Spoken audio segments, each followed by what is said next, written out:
Всем привет, меня зовут Паша, и на этом канале мы говорим, обсуждаем музыку, и добро пожаловать на мое новое видео из рубрики «Кратко». Это рубрика, в которой я обсуждаю какой-то альбом, даю рецензию и оценочку в рамках 5 минут, чтобы все было быстро, четко, кратко и понятно.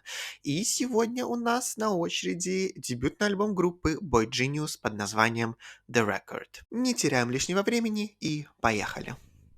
Краткая справка для тех, кто не в курсе. Группа Boy Genius — это такая супергруппа, которую сформировали в 2018 году три великолепные девушки. Это Фиби Бриджерс, Люси Дакус и Джулиан Бейкер. Все трое довольно известные исполнительницы в жанре инди-музыки. Все они начинали примерно в одно время во второй половине 2010-х. Наверное, самым популярным лицом смело можно назвать Фиби Бриджерс. И вот так вот три подружки собрались сделать материал вместе, но до дебютника дошло только в 2023 году.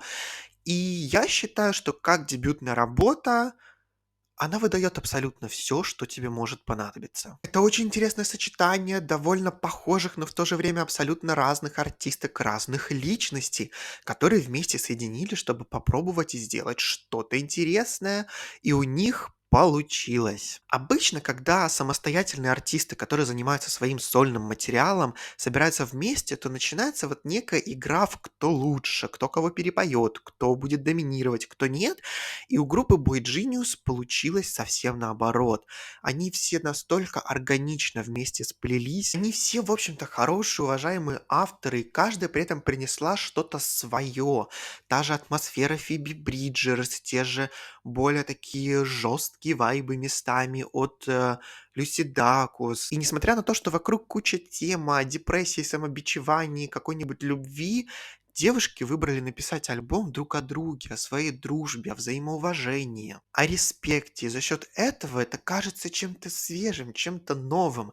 Я не люблю цитировать чьи-то чужие ревью, и в целом я очень редко их читаю до того, как делаю сам свой обзор и рецензию, но мне на глаза попалась фраза от создания The 45, и я просто не могу ее не процитировать, что Boy Genius, вдохновившись группами ABBA или Fleetwood Mac, которые уже задолго до них писали альбомы друг о друге, они оттолкнулись от абсолютно другой эмоции, потому что ABBA и Fleetwood Mac писали альбомы друг о друге, но при этом отталкивались от каких-то негативных эмоций, романтических, злости. А тут девушки выбрали абсолютную любовь, взаимоуважение, респект. При этом заметно, что это дебютник. Они вроде как пробуют что-то новое, какие-то интересные ходы, попробовать помедленнее, погромче, побыстрее. Вот что касается побыстрее, там, мне кажется, у них получилось лучше всего, несмотря на то, что все баллады имеют место быть, когда они разгонялись, когда они становились погромче, прям волосы вставали на затылке. Знаете, в последний раз меня что-то так сильно вдохновило и дало вот какое-то, знаете, свежее дыхание. Это прошлый год, когда я слушал дебютник группы Wet Leg. И, наверное, это крутой показатель того, что инди-музыка на данный момент станет для нас настоящим спасением, возможностью потреблять что-то интересное, новаторское и новое, потому что поп-музыка это сделала еще в нулевые, начало десятых. Потом этим жанром, таким самым, знаете, новаторским стал рэп. Но уже и у него начались, знаете, такие остановочки, скажем так.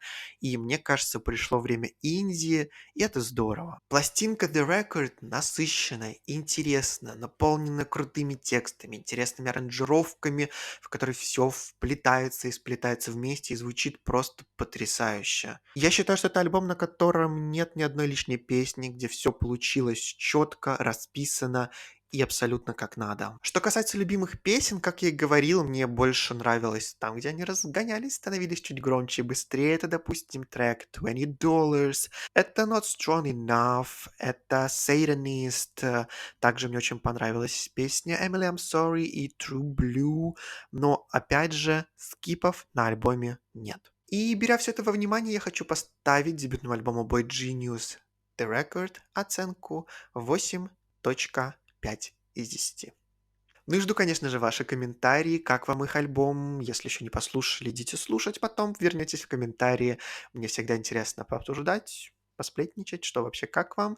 А у меня на сегодня все. Всем спасибо за просмотр. Всем пока.